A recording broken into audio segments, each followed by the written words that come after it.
ఏ బాటైనా పర్వాలేదంట, సమయంతో సాగటమే మన సింపుల్ సిద్ధాంతం.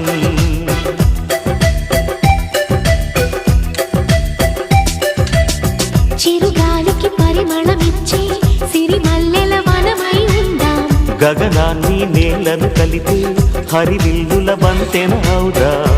ఆనందం అంటే అర్థం మనమందా, ప్రతి పూట పాటై సాగే హుషారు సరిగమలో. ఎన్నో ఎన్నో రాగాలుండే సంగీతం కాదా, చల్లకి నవ్వుల కేరింత.